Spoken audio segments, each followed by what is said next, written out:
শ্রী মায়ের বিভিন্ন ঘটনা আমরা জানতে পারি বিভিন্ন মহারাজদের লেখনীর মাধ্যমে ও অন্যান্য বইগুলো থেকে।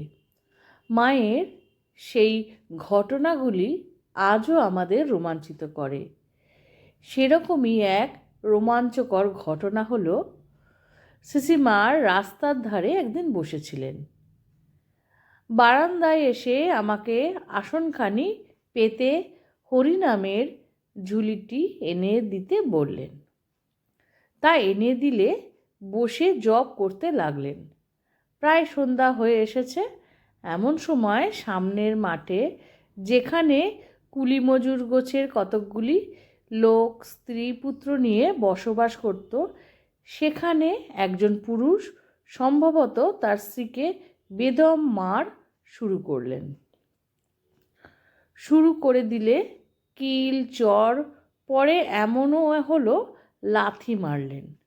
স্ত্রীলোকটির কোলে ছেলে ছিল। ছেলে শুদ্ধ গড়িয়ে এসে উঠোনে পড়ে গেল। আহা, তার উপর এসে আবার কয়েক ঘা লাথি।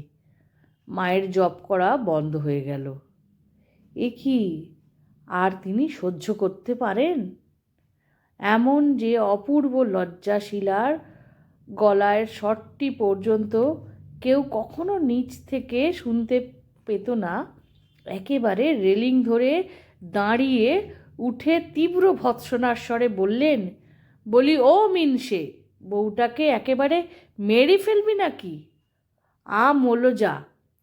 লোকটা একবার তাঁর দিকে তাকিয়ে অত যে ক্রোধোন্নত হয়েছিল, যেন সাপের মাথায় ধুলো পড়ে দেওয়ার মতো, অমনি মাথা নিচু করে বউটাকে তখনই ছেড়ে দিল। মায়ের সহানুভূতি পেয়ে বউটি তখন কি কান্না শুনলুম। তার অপরাধ, সে সময় মতো ভাত রান্না করে রাখেনি।